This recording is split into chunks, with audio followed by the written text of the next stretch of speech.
एक ऐसी अद्भुत कहानी है जो मैं आज आपको ध्यानपूर्वक सुनाऊंगा और इसे सुनने के बाद आप ज्यादा सोचना, डरना और चिंता सब छोड़ देंगे और आपका मन खुशियों से और प्रसन्नता से भर जाएगा। तो चलिए आज की कहानी की शुरुआत करते हैं। दोस्तों, एक समय की बात है, किसी नगरी में एक युवक रहा करता था। वो युवक अत्यंत दुखी था। वो बहुत निराश था। उसे यह समझ नहीं आ रहा था कि आखिर इस दुनिया में हर व्यक्ति अपने मतलब के लिए ही क्यों जीता है। उसे हर जगह हर कोई केवल स्वार्थी नजर आता था। वह हमेशा यही सोचा करता कि उससे कोई प्यार नहीं करता, उसकी कोई परवाह नहीं करता। सब उससे मतलब के लिए अपने संबंध रखते हैं। मतलब खत्म हो जाते ही सब उसे अपने आप से दूर कर देते हैं। दोस्तों, हमारे जीवन में भी कुछ ऐसा ही होता है।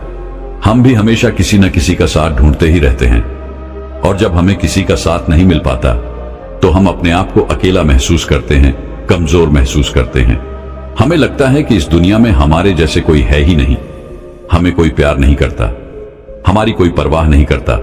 लेकिन हम यह भूल जाते हैं कि अंत में तो हर किसी को अकेले ही जाना है।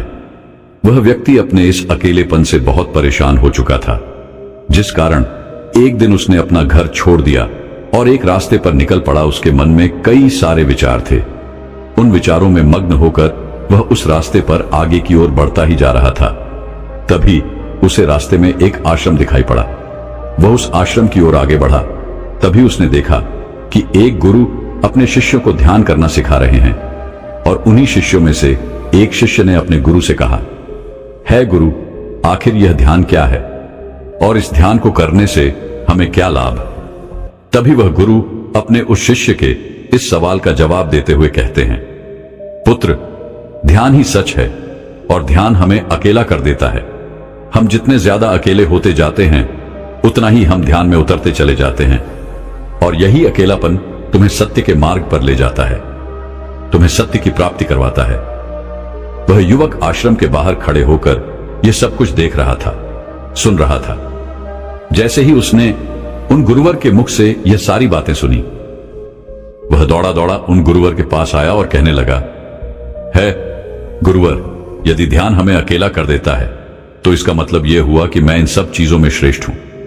आप तो ध्यान का सहारा लेकर अकेले होते हैं, लेकिन मैं तो ऐसे ही अकेला हूं। मेरा ऐसा कोई नहीं है जिसे मैं अपना कह सकूं, जो मेरी परवाह करता हो, जो मेरा ख्याल रखता हो, और मैं अपनी राह पर अकेला ही चलता चला जा रहा हूं। उस व्यक्ति की ये सारी बातें सुनकर उन गुरुवर ने उस व्यक्ति को ध्यानपूर्वक देखा और उसके बाद उससे कहते हैं, भंते, अगर तुम अकेले हो तो तुम्हारे पीछे तुम्हारा पूरा परिवार, तुम्हारे मित्र, तुम्हारे शत्रु, तुम्हारे सगे संबंधी, इन सब को लेकर तुम कहां जा रहे हो? उन गुरुवर के मुख से यह बात सुनकर वह व्यक्ति चौंक उठा और उसने तुरंत ही पीछे मुड़कर देखा तो वहां पर कोई नहीं था। तभी वह उन गुरुवर से कहता है गुरुवर, कौन है मेरे पीछे? कोई तो नहीं, ना मेरे परिवार वाले, ना मेरे मित्र, ना मेरे शत्रु और ना ही मेरे सगी संबंधी। मैं तो सबको पीछे छोड़ आया हूं क्योंकि कोई मुझे नहीं पूछता, कोई मेरी परवाह नहीं करता, कोई मेरा ख्याल तक नहीं रखता, यहां तक कि मेरी कोई आवाज तक नहीं सुनना चाहता। लेकिन जब किसी के ऊपर कोई समस्या आती है तो वह मुझे अवश्य याद करता है, पर बाकी समय पर वह मुझे पूछते तक नहीं। उन्हें यह तक खबर नहीं होती कि मैं किस हाल में हूं, मैं जिंदा भी हूं या नहीं। उन सबको इन सब चीजों से कोई फर्क नहीं पड़ता। उन गुरुवर ने उस व्यक्ति की यह सारी बातें ध्यानपूर्वक सुनी और उसके बाद उस युवक से कहते हैं, भंते, तुम सही कह रहे हो, लेकिन जब तक तुम इन सभी को छोड़कर नहीं आते तब तक तुम भला अकेले कैसे हो सकते हो? वह व्यक्ति एक बार फिर से आश्चर्यचकित होकर पीछे मुड़कर देखता है और फिर उन गुरुवर से कहता है गुरुवर, यहां पर तो कोई नहीं है, मैं अकेला ही यहां पर आया हूं। लग रहा है कि आप मेरा मजाक उड़ा रहे हैं। मेरे पीछे कोई नहीं है, आप खुद देख सकते हैं, तो फिर आप ऐसा क्यों कह रहे हैं कि जाओ और इन्हें छोड़कर आओ? जब मेरे साथ कोई है ही नहीं तो मैं भला उन्हें कहां छोड़ूं, कैसे छोड़ूं? उस युवक की ये सारी बातें सुनकर वह गुरुवर मुस्कुराने लगे और उस युवक से कहते हैं, भंते, आखिर तुम मुझसे क्या चाहते हो? इस पर वह युवक उन गुरुवर से कहता है गुरुवर, मैं आपका शिष्य बनना चाहता हूं, मुझे कोई साथी चाहिए, मुझे अपना शिष्य बना लीजिए, मैं जीवन भर आपका आभारी रहूंगा। उस युवक की यह बातें सुनकर उन गुरुवर ने कहा, भंते, तुम चाहो तो यहां पर 1 महीने रह सकते हो। उसके बाद ही मैं यह निर्णय कर पाऊंगा कि क्या मुझे तुम्हें अपना शिष्य बनाना चाहिए या फिर नहीं। लेकिन तुम्हें मेरी एक बात माननी होगी। तुम्हें इन 30 दिनों के अंदर ध्यान का अभ्यास करना होगा। अगर तुम ये कर सकते हो तो तुम यहां पर अगले 1 महीने के लिए रुक सकते हो, अन्यथा तुम्हारे लिए यहां पर कोई जगह नहीं। उस व्यक्ति ने काफी सोच विचार कर उन गुरुवर से कहा, है गुरुवर, आप जैसा कहेंगे मैं वैसा ही करूंगा। आप चाहते हैं कि मैं इन 30 दिनों में ध्यान का अभ्यास करूं तो मैं यह करने के लिए तैयार हूं। उस व्यक्ति ने उन गुरुवर की बात मान ली और आश्रम में ही रुक गया। अगले दिन सुबह सुबह वह गुरुवर उस व्यक्ति के पास आए और उस व्यक्ति से कहने लगे, भंते, तुम किससे बात कर रहे हो? तुम्हारा ध्यान कहां है? इस पर वह व्यक्ति जवाब देते हुए कहता है गुरुवर, मेरे साथ तो कोई नहीं है, मैं भला किससे बात करूंगा, मैं तो अकेला हूं। तभी वह गुरुवर उस व्यक्ति से कहते हैं, ठीक है, लेकिन अब ध्यान लगाओ, क्योंकि तुमने मुझे वचन दिया था कि इन 30 दिनों में तुम ध्यान का अभ्यास करोगे। उन गुरुवर के कहने पर वो व्यक्ति ध्यान करने बैठ जाता है, लेकिन पहले दिन उसे ध्यान करने में बहुत तकलीफें आती हैं, बहुत सारी परेशानियों का सामना करना पड़ता है। यहां तक कि वो ढंग से लगातार बैठ भी नहीं पा रहा था। उसके पैर मानो सुन्न से हो जाते और उसका पैर मानो काम करना ही बंद कर देता। ये सारी बातें वह गुरुवर देख रहे थे। तभी उन गुरुवर ने उस व्यक्ति से कहा, बनते, तुम जितना देर चाहो उतना देर बैठ सकते हो। ये ऐसा कोई जरूरी नहीं है कि तुम एकाएक लगातार बैठे ही रहो। यदि तुम्हें थोड़ी तकलीफ है तो तुम उठ सकते हो, टहल सकते हो और फिर आकर बैठ सकते हो। इतना कहकर वह गुरुवर वहां से चले गए। अगले दिन सुबह सुबह फिर वह उस व्यक्ति के पास आए और उस व्यक्ति से कहने लगे, भंते कौन है? किससे बातें कर रहे हो? कोई आया है क्या? उन गुरुवर की इस बात का जवाब देते हुए वह व्यक्ति उन गुरुवर से कहता है गुरुवर, यहां पर तो कोई नहीं है, आप खुद देख लीजिए, मैं भला किससे बातें करूंगा। तभी वह गुरुवर एक बार फिर उस व्यक्ति से कहते हैं, चलो ध्यान का अभ्यास करो। तभी वह व्यक्ति उन गुरुवर से कहता है गुरुवर, क्या केवल आंखें बंद करके बैठ जाना, इसे ही ध्यान कहते हैं? अगर इसे ही ध्यान कहते हैं तो यह तो बड़ा ही आसान है और इसे तो कोई भी कर सकता है, केवल आंखें बंद करके बैठना ही तो है। इसका जवाब देते हुए वह गुरुवर उस व्यक्ति से कहते हैं, भंते, केवल आंखें बंद करके बैठ जाना इसे ध्यान नहीं कहते। ध्यान करने के लिए तुम्हें अपने मन को एकाग्र करना होगा, अपने मन को किसी एक चीज पर लगाना होगा। वह कोई भी चीज हो सकती है, बाहर की कोई आवाज या तुम्हारे भीतर से आने वाली ये सांसें, इन सांसों के अंदर और बाहर होने की आवाज। तुम ऐसी किसी भी चीज पर ध्यान लगा सकते हो जो लगातार वर्तमान समय में घट रही है, ताकि तुम्हारा पूरा ध्यान उस चीज पर एकाग्र हो और तुम्हारा ध्यान कहीं भी भटके नहीं, जिस कारण तुम उस पर ध्यान लगा पाओगे। और एक बात और याद रखना, जब तुम उस चीज पर ध्यान लगाओगे तो तुम्हारा ध्यान हटना नहीं चाहिए। इतना कहकर वह गुरुवर वहां से चले गए।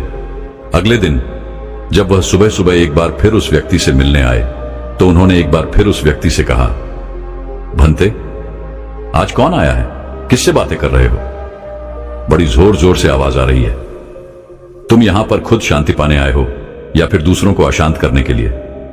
वह व्यक्ति उन गुरुवर से कहता है गुरुवर, पर यहां पर तो कोई है ही नहीं, तो मैं भला किससे बात करूंगा? यहां तक कि अभी तक मेरे मुख से एक शब्द तक नहीं निकला है, तो फिर आपको कैसे जोर जोर की आवाजें कहां से आ रही हैं? और जब मैंने एक शब्द भी नहीं बोला तो मैं भला दूसरों के लिए अशांति का कारण कैसे बन सकता हूं? तभी वह गुरुवर उस व्यक्ति से कहते हैं, ठीक है, चलो ध्यान का अभ्यास करो। तभी वह व्यक्ति उन गुरुवर से कहता है गुरुवर, मेरा एक प्रश्न है, क्या मैं आपसे पूछ सकता हूं? तभी वह गुरुवर उस व्यक्ति से कहते हैं, पूछो, तुम्हें क्या पूछना है? तभी वह व्यक्ति उन गुरुवर से कहता है गुरुवर, आप कहते हैं किसी भी एक चीज पर ध्यान लगाओ जो वर्तमान समय में घट रही हो, उस पर अपना पूरा ध्यान लगा दो। लेकिन जब मैं अपनी सांसों पर या फिर किसी ऐसी चीज पर ध्यान लगाने का प्रयास करता हूं जो लगातार घट रही है, तो मेरा ध्यान लगातार नहीं रह जाता। मैं पल पल भटकता रहता हूं। कभी मुझे कुछ याद आने लगता है तो कभी मुझे कुछ और याद आने लगता है।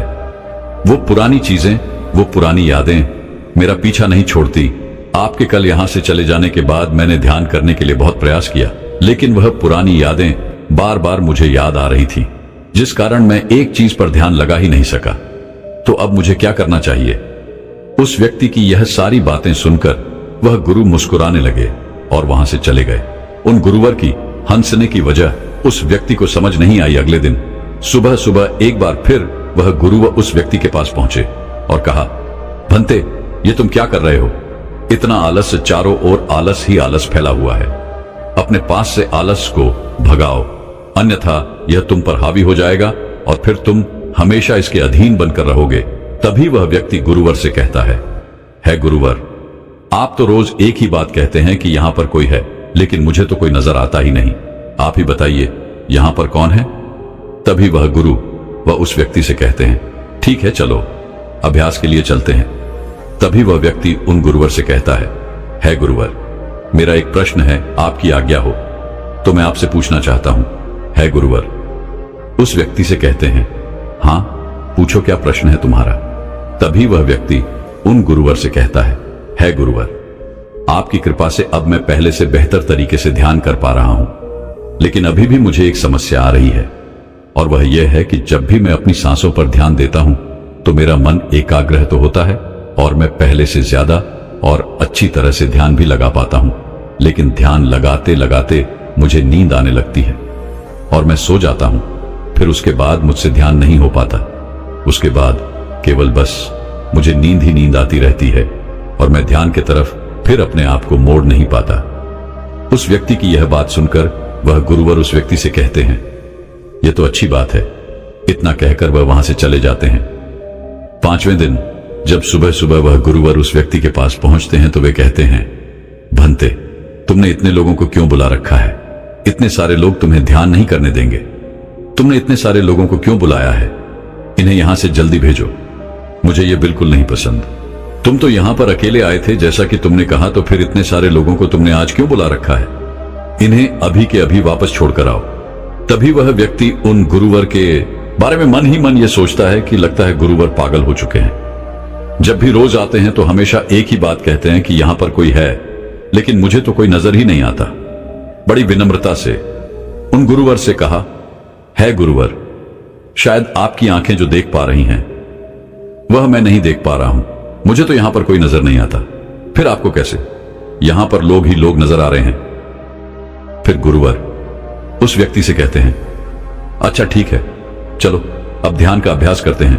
तभी वह व्यक्ति उन गुरुवर से कहता है गुरुवर, मुझे ध्यान के वक्त नींद आती थी। जैसा कि मैंने आपको बताया था, उस पर तो मैंने नियंत्रण पा लिया, लेकिन अब जब भी मैं ध्यान करने बैठता हूं, किसी एक चीज पर अपना ध्यान केंद्रित करता हूं, तो मेरे मन में विचारों का सैलाब होता है। मानो विचारों की बाढ़ सी आ जाती है। इतने विचार तो आंख खोलकर भी मैंने कभी नहीं देखे होंगे, जितने की आंखें बंद करने के बाद मुझे नजर आते हैं। और इन विचारों में कुछ ऐसे विचार भी मेरे मन में आते हैं जिनके बारे में आज तक मैंने सोचा तक नहीं है। मुझे उनके बारे में कुछ भी नहीं पता। यह सब क्यों हो रहा है गुरुदेव? उन गुरुवर ने उस व्यक्ति की यह बात सुनकर उस व्यक्ति से कहा, अच्छा ऐसा हो रहा है। इतना कहकर वह गुरुवर वापस चले गए। अगले दिन सुबह सुबह वह गुरुवर एक डंडा लेकर उस युवक के पास पहुंचे और एक डंडा जड़ते हुए उस युवक से कहते हैं, मैंने तुम्हें पहले ही कहा है, इतने सारे लोग मुझे पसंद नहीं, तुम्हें इन्हें छोड़कर आना होगा। आखिर तुम रोज रोज इन्हें क्यों ले आते हो? इतनी भीड़ इकट्ठा करके तुम्हें क्या लाभ? आज के बाद यह यहां पर नहीं आने चाहिए। इस बात का ख्याल रखना। यदि आज के बाद यहां पर कोई भी नजर आया और तुम्हारी बक बक मुझे सुनाई पड़ी, तो मैं तुरंत ही तुम्हें इस आश्रम से निकाल दूंगा। तभी वह व्यक्ति बड़ी विनम्रता से उन गुरुवर से कहता है गुरुर, मुझे तो यह समझ नहीं आता कि मुझे कोई नजर ही नहीं आता, लेकिन आप रोज एक ही बात कहते हैं कि यहां पर मैंने भीड़ इकट्ठी कर रखी है। जिन लोगों को भी मैंने लाया है उन्हें मुझे छोड़कर आना होगा, लेकिन मैं आपसे हर रोज एक ही बात कहता हूं कि मुझे कोई नहीं नजर आता, ना ही मुझे कोई यहां पर दिखाई पड़ता है और ना ही मैं अपने मुख से एक शब्द भी निकालता हूं, लेकिन फिर भी आप कहते हैं कि आपको लोगों की आवाजें सुनाई पड़ रही हैं। तभी वह गुरुवर है उस व्यक्ति की इस बात का जवाब देते हुए कहते हैं, क्या तुम्हारे मित्र, तुम्हारे परिवार वाले, तुम्हारे सगे संबंधी, तुम्हारे शत्रु, तुम्हारी इच्छाएं, तुम्हारी वासनाएं, ये सब क्या तुमसे मिलने नहीं आते? वह व्यक्ति उन गुरुवर से कहता है, नहीं गुरुदेव, मुझसे कोई मिलने नहीं आता। मैं तो यहां पर अकेला ही आया था और अभी भी मैं अकेला ही हूं, मेरा कोई नहीं। तभी वह गुरु व क्रोधित होकर उस झंडे से उस व्यक्ति पर एक और प्रहार करते हैं और कहते हैं, अभी बैठो, अभी ध्यान लगाओ, और यदि तुम्हारे ध्यान में कोई भी आता है तो मुझे बताओ। वह व्यक्ति उन गुरुवर की बात मान लेता है और तुरंत ही ध्यान करने बैठ जाता है। कुछ देर तक तो वह काफी शांत रहता है, लेकिन कुछ देर बाद ही वह उन गुरुवर से कहता है गुरुदेव, मेरा भाई मुझसे मिलने आया है, साथ में मेरे पिताजी भी हैं। दोनों बहुत दुखी हैं क्योंकि मैं उन्हें छोड़कर यहां जो चला आया हूं। मेरे भाई की तबीयत भी कुछ ठीक नहीं लग रही। वह मुझे बुला रहे हैं। मेरे बड़े भाई की पत्नी अर्थात मेरे भाभी मेरे बड़े भाई के साथ अच्छा व्यवहार नहीं कर रही, और तो और मेरी प्रेमिका भी आई हुई है। वह मुझसे पूछ रही है कि क्या तुम मुझसे शादी करोगे या फिर मैं किसी और से शादी कर लूं। वह भी बहुत दुखी नजर आ रही है। और इतना ही नहीं, मेरे कुछ मित्र भी पीछे खड़े हैं जिनसे मैंने कुछ कर्जे लिए थे। आज वो मुझसे अपना कर्जा मांगने आए हैं, मुझे धोखेबाज कह रहे हैं, मुझे अपशब्द बोल रहे हैं, और वो साथ में मेरे कुछ शत्रुओं को भी लाए हैं। लेकिन मेरे शत्रु मुझे मारना नहीं चाहते। वह तो यह कह रहे हैं कि तू तो पहले से ही मरा हुआ है, तुझे और क्या मारना। इतना कहकर वह व्यक्ति कुछ देर के लिए शांत हो गया, लेकिन उसी के बाद फिर कुछ देर बाद वह एक बार फिर से उन गुरुवर से कहने लगा है, गुरुवर, अब मेरे पास एक बहुत बड़ा घर है, इसे मैंने खरीद लिया है। मैं, मेरे पिता, मेरी माता, मेरा भाई, मेरी भाभी सभी इसमें बहुत मिलजुल के रह रहे हैं। हम बहुत खुश हैं। मैं अब अपने मित्रों से अत्यधिक अमीर हूं। मेरे पास बेशुमार धन दौलत है, और तो और मैंने अपनी प्रेमिका से शादी भी कर ली है और इसका जश्न मना रहे हैं। इतना कहकर वह व्यक्ति एक बार फिर शांत हो गया और फिर कुछ देर बाद और फिर एक बार उन गुरुवर से कहता है गुरुवर, मुझे कोई मारने का प्रयास कर रहा है। लगातार वो मुझ पर प्रहार कर रहा है। मैं उसका चेहरा देखने का प्रयास कर रहा हूं, लेकिन मुझे उसका चेहरा नजर नहीं आ रहा। इतना कहते कहते वह उन गुरुवर से कहता है, गुरुदेव, ये तो आप हैं जो मुझे मार रहे हैं और यह भी कह रहे हैं कि इतनी भीड़ को लेकर क्यों आए हो और इन्हें लेकर कहां जा रहे हो। मेरे साथ तुम्हें अकेले ही चलना होगा। इतना कहकर वह व्यक्ति ध्यान से उठ गया और उनको रुके चरणों में गिर पड़ा और उनसे कहने लगा, है गुरुदेव, आप सही थे। आप जो हमेशा कहते थे कि इस भीड़ को लेकर मैं कहां जा रहा हूं, आप हमेशा यही कहते थे कि इन सबको छोड़कर आओ, लेकिन मुझे कोई नजर नहीं आता था। लेकिन आज मैंने उन सबको देख लिया जिन्हें मैं अपने साथ लेकर आया था, जिन्हें मैं अपने साथ लेकर घूम रहा था। हर कोई मेरे साथ ही है, मेरे पास है। लेकिन मैं यह सोच रहा था कि आखिर मैं इतना बेचैन क्यों हूं और मेरी बेचैनी की वजह क्या है। उस व्यक्ति की यह सारी बातें उन गुरुवर ने ध्यानपूर्वक सुनी और उसके बाद वो वहां से चुपचाप उठकर चले गए। उसके बाद से वो गुरुवर उसके पास कभी नहीं आए। लेकिन वह व्यक्ति हर रोज ध्यान का अभ्यास कर रहा था और पूरे 1 महीने बाद जब वह उन गुरुवर के पास पहुंचा तो उन गुरुवर से कहने लगा है, गुरुवर, जैसा कि आप कहते थे कि मैं हमेशा अपनी भीड़ को अपने साथ लेकर घूमता हूं, तो आज मैंने उस भीड़ को विदा कर दिया है और अब मैं बिल्कुल अकेला हूं।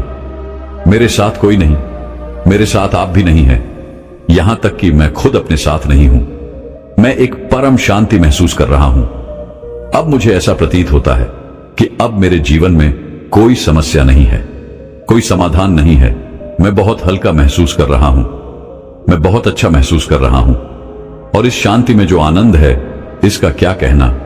तभी वह गुरुवर उस व्यक्ति से कहते हैं, भंते, अगर तुम चाहो तो इस अकेलेपन को लेकर तुम अपनी दुनिया में वापस जा सकते हो। अव्याधि, तुम उस संसार में वापस भी लौट जाओ। भले ही लोग तुम्हारे आसपास क्यों न रहे, भले ही पूरी भीड़ तुम्हारे साथ क्यों न रहे, लेकिन फिर भी तुम अकेले ही रहोगे। फिर चाहे वह तुम्हारे रिश्तेदार हो, सगे संबंधी हो, परिवार वाले हो, तुम्हारे मित्र, तुम्हारे शत्रु, तुम्हारी भावनाएं या फिर तुम्हारी प्रेमिका, इन सब के साथ रहकर भी तुम पूर्ण रूप से अकेले ही रहोगे। और इतना ही नहीं, तुम्हारे जीवन में जब भी कोई बुरी परिस्थितियां आएंगी तब भी तुम बिल्कुल अकेले और शांत रहोगे और तुम हर परिस्थितियों का समाधान निकालने में भी अब पूरी तरह सक्षम हो चुके हो। और यदि अब तुम चाहो तो मैं तुम्हें अपना शिष्य बना सकता हूं, क्योंकि हो सकता है तुम्हें यह लग रहा हो कि यह 30 दिन तो पूरे खत्म हो चुके, लेकिन ध्यान का मार्ग अभी शुरू हुआ है। और याद रहे कि अभी तो बहुत कुछ सीखना है, जानना है, लेकिन कुछ रखना नहीं है। यह मार्ग अभी शुरू हो रहा है और यह मार्ग अति लंबा है और इस मार्ग की शुरुआत शांति से ही होती है। तभी वह व्यक्ति उन गुरुवर को प्रणाम करता है और उनसे कहता है, हे गुरुवर, मैं अपने घर वापस लौटना चाहता हूं, अपने उस संसार में वापस जाना चाहता हूं ताकि मैं अपनी जिम्मेदारियों को निभा सकूं और साथ ही साथ इस मार्ग पर भी आगे बढ़ सकूं। यदि आपकी आज्ञा हो। इतना कहकर वह व्यक्ति शांत हो गया। तभी वह गुरु मुस्कुराने लगे और उस व्यक्ति से कहते हैं, भंते मन शांत हो तो सब हो सकता है। तुम संसार में रहकर भी अकेले रह सकते हो, लेकिन एक बात याद रखना कि हमें सीखना बहुत कुछ है, जानना बहुत कुछ है, लेकिन रखना कुछ भी नहीं। अब तुम जा सकते हो, तुम्हारा कल्याण हो। तो दर्शकों, चलिए अब ज्यादा सोचने के ऊपर अगली कहानी की शुरुआत करते हैं। संपूर्ण मानव जाति एक दौड़ में लगी हुई है, एक ऐसी दौड़ जो कभी पूरी नहीं होती, जो उसके जन्म के साथ शुरू होती है और मरने तक उसका पीछा नहीं छोड़ती। लेकिन क्या कभी आपने ध्यान दिया है कि यह दौड़ किस चीज की है? जरा ठहरकर खुद से पूछिए कि आप किसके पीछे दौड़ रहे हैं और वास्तव में क्या यह दौड़ कभी पूरी हो सकती है? जिन भौतिक सुख सुविधाओं को इकट्ठे करने में इंसान लगा रहता है, क्या वास्तव में वो भौतिक सुख सुविधाएं उसे शांति या फिर आनंद प्रदान कर सकती है? सिकंदर ने मरने से पहले अपने सभी मंत्रियों को कहा था कि जब मेरी अर्थी उठाई जाए तो मेरा शरीर ढका हुआ नहीं होना चाहिए, मेरी हथेलियां खुली होनी चाहिए, ताकि सारी दुनिया यह देख सके कि जो सिकंदर पूरी दुनिया को जीत सकता था, वो भी अपने साथ कुछ नहीं ले जा सका। उसके हाथ खाली के खाली रह गए। लेकिन जीवन की बागडोर ऐसी होती है कि उसे कभी ठहरने का वक्त ही नहीं मिलता। कभी वह सोच विचार ही नहीं करता कि जीवन का सबसे बड़ा सुख क्या है और इसके विपरीत जीवन का सबसे बड़ा दुख क्या है। सुख सुविधाएं तो बहुत लोग इकट्ठा कर लेते हैं, लेकिन सही मायने में उसका भोग कितने लोग कर पाते हैं? वही भौतिक वस्तुएं जो उसने अपने आनंद, अपनी शांति के लिए संग्रहित की थी, वही सुख सुविधाएं उसके दुख का कारण बन जाती हैं। जब पैसा नहीं कमाया था तो पैसा ना होने का दुख था, और जब पैसा कमा लिया तो वही पैसा उसके बच्चों के लिए या उसके लिए झगड़े का कारण बन जाता है। तो फिर कैसे सुख सुविधाएं, किन चीजों के पीछे आप भाग रहे हो? आज की जो कहानी मैं आप लोगों को सुनाने वाला हूं, उसमें आपको जीवन का सबसे बड़ा दुख और सबसे बड़ा सुख पता चलेगा। इससे पहले कि आप इस कहानी में खो जाएं, इस चैनल को सब्सक्राइब जरूर कर लें। तो चलिए कहानी शुरू करते हैं। अपनी गरीबी के दिन याद करके सेठ धनानंद की आंखों में आंसू आ गए। आज उसने जीवन में सब कुछ हासिल कर लिया था। सारी सुख सुविधाएं उसके पास थी। घर में नौकर चाकर थे, हजारों लोग उसके नीचे काम करते थे, जो उसकी एक आवाज पर उसके पास खड़े होते थे। लेकिन फिर भी आज सब कुछ हासिल कर लेने के बाद भी वो दुनिया में अपने आप को सबसे गरीब आदमी समझ रहा था। आखिरकार अपनी गरीबी के दिन याद करके उसकी आंखों में आंसू आ गए। उसके पास कुछ नहीं था, लेकिन तब भी वो प्रसन्न रहता था। लेकिन आज सब कुछ होने के बाद भी वो प्रसन्न नहीं था।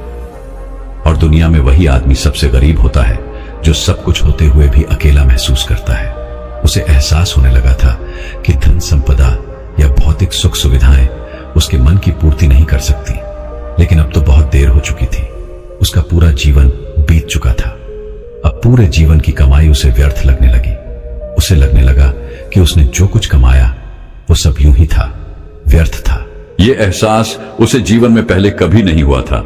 काश उसे ये एहसास पहले हो गया होता तो वह ठहर जाता, रुक जाता, रुककर चिंतन करता कि जो चीज वह इकट्ठी कर रहा है, क्या वास्तव में वह इकट्ठी करने लायक है?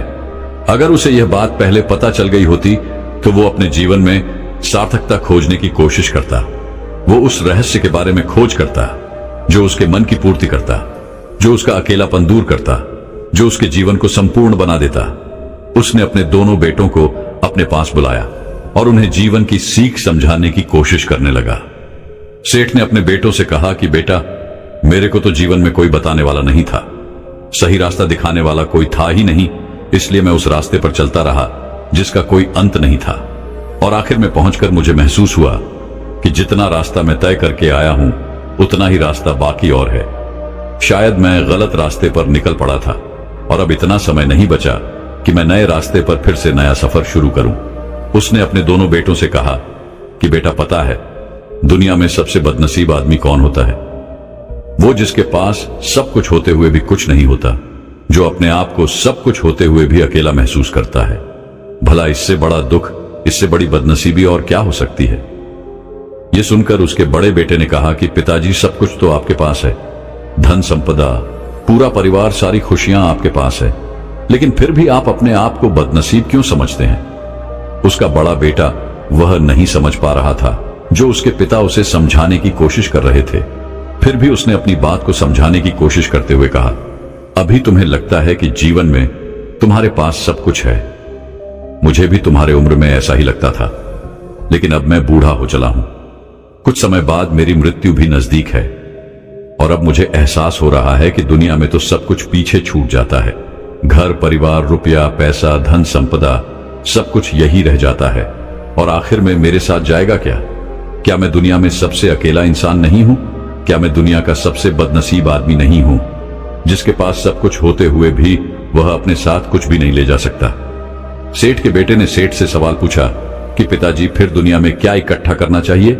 ऐसे तो हर इंसान अकेला ही होता है। कौन इंसान इस दुनिया में भला ऐसा होता है जो अपने साथ इस दुनिया की सुख सुविधाएं या फिर अपना परिवार को साथ लेकर जाता है? सब लोग तो अकेले ही जाते हैं।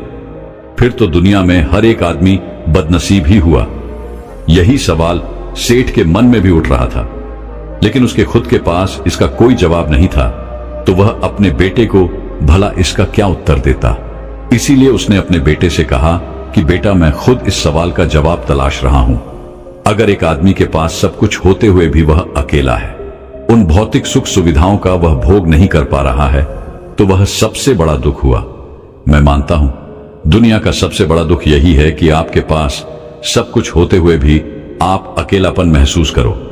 लेकिन इसके विपरीत दुनिया का सबसे बड़ा सुख क्या हो सकता है? इस सवाल का जवाब तो मेरे बेटे मुझे भी नहीं पता। इसीलिए मैं यह चाहता हूं कि मेरे मरने से पहले जिस सवाल का जवाब मुझे नहीं मिला, वह जवाब तुम अपने जीवन में ढूंढो। और यकीन मानो, अगर तुमने अपने जीवन में इस सवाल का जवाब ढूंढ लिया तो तुम दुनिया के सबसे सुखी इंसान कहलाओगे।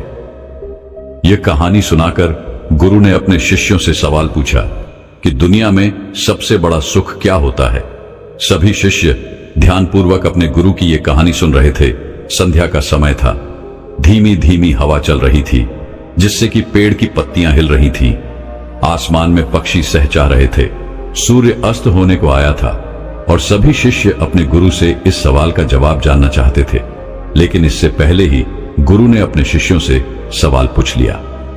इसका उत्तर देते हुए एक शिष्य ने कहा कि गुरुदेव, दुनिया में सबसे सुखी इंसान वही है जिसका शरीर सुखी है।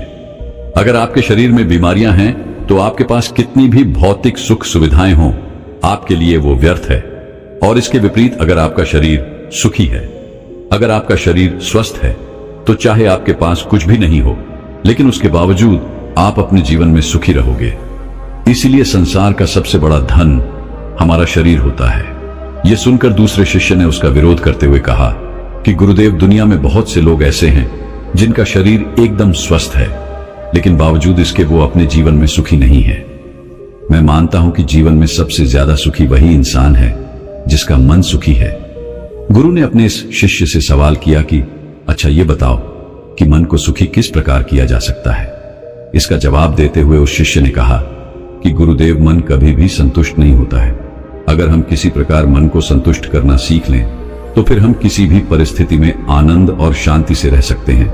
लेकिन समस्या यही होती है कि मन का भला कभी होता ही नहीं है। मन को चाहे कितना भी खिला दो, लेकिन उसकी भूख कभी पूरी नहीं होती। चाहे उसको कितना ही धन दे दो, लेकिन बावजूद इसके इसका लालच बढ़ता ही जाता है। अब गुरु ने सभी शिष्यों को समझाना शुरू किया। गुरु ने कहा कि अज्ञानतावश मनुष्य कभी यह समझ नहीं पाता कि उसका मन हमेशा से खाली था, लेकिन व्यर्थ की चिंताएं, व्यर्थ के लक्ष्य अपने जीवन में बनाकर उसने अपने मन को बांध लिया। जिस मन की प्रवृत्ति हमेशा खाली रहने की थी, उसने उस मन को कूड़े कचरे से भर लिया। इसीलिए वह मन जो बचपन में हमेशा खाली रहता था, हर चीज में, हर खेल में आनंद ढूंढ लेता था, अकेले में भी आनंद पूर्वक, शांति पूर्वक रहता था।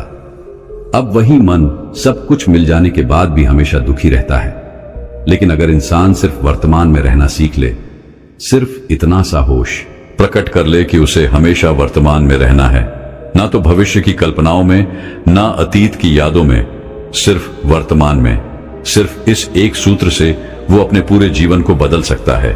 वर्तमान में रहकर सभी सूक्ष्म सुविधाओं का भोग करना, पूर्ण होश के साथ, पूर्ण आनंद के साथ हर एक चीज का भोग करना, सिर्फ यही जीवन को सुखी बना सकता है। हम हर चीज को, हर काम को, हर रिश्ते को आधे अधूरे मन से निभाते हैं। जैसे कि खाना खाते समय हमारा दिमाग कहीं रहता है, हमारा शरीर कहीं रहता है, और इसीलिए जब शरीर और मन में दूरी पैदा होती है तो उससे तनाव पैदा होता है। अगर आपका शरीर और आपका मन और मस्तिष्क सभी एक जगह पर संगठित होना सीख लें, तो फिर आप अपने जीवन में उस शांति, उस आनंद का एहसास कर पाएंगे जो बड़े बड़े योगी पहाड़ों में तपस्या करके प्राप्त करते हैं। लेकिन इसके लिए जीवन में ज्ञान के प्रकाश का उदय होना बहुत आवश्यक है, क्योंकि अज्ञानता में आप अपने मन को कभी नहीं समझ पाएंगे। मन को समझना इस दुनिया का सबसे कठिन कार्य होता है। अगर आप अपने मन को जबरदस्ती वर्तमान में खींच कर लाने की कोशिश करेंगे तो आप बहुत जल्दी परेशान हो जाएंगे। ये कार्य बड़े धीरे धीरे, बड़ी निष्ठा और प्रेम के साथ किया जाता है, बड़े संयम के साथ किया जाता है। अगर आप इसको जबरदस्ती करने की कोशिश करेंगे तो आप तनाव में आ जाएंगे, आप बहुत जल्दी हार मान लेंगे। इसलिए कदम कदम पर आगे बढ़ा जाए तब मंजिल सामने ही है। और यह कहकर गुरु ने सभी शिष्यों से कहा कि अब हम ध्यान करेंगे। ध्यान करने से मनुष्य का मन, उसका मस्तिष्क वर्तमान में स्थापित होना सीख जाता है। धीरे धीरे प्रतिदिन ध्यान का अभ्यास करने से वह उस आनंद और शांति का अनुभव कर पाता है जो सांसारिक वस्तुओं में कहीं नहीं मिलता, जो किसी भौतिक सुख सुविधा में नहीं मिलता। और इसके बाद सभी शिष्य अपने गुरु के साथ ध्यान में लीन हो गए। दोस्तों, मैं उम्मीद करता हूं कि यह कहानी सुनने से आपके जीवन में अच्छे बदलाव आए होंगे। आपको इस वीडियो से क्या सीखने मिला, ये कमेंट करके जरूर बताएं, और अपने परिवार, दोस्तों या आपके करीबी इंसान के साथ ये कहानी शेयर करके उन्हें भी इस ज्ञान से परिचित करवाएं। बाकी अगर आपको ये वीडियो दिल से अच्छी लगी हो तभी इस वीडियो को लाइक कर देना, और आपने अब तक इस चैनल को सब्सक्राइब न किया हो तो चैनल को सब्सक्राइब भी जरूर कर देना। आपका हर दिन शुभ हो और खुशियों से आपका जीवन भरा रहे। धन्यवाद। नमो बुद्धाय।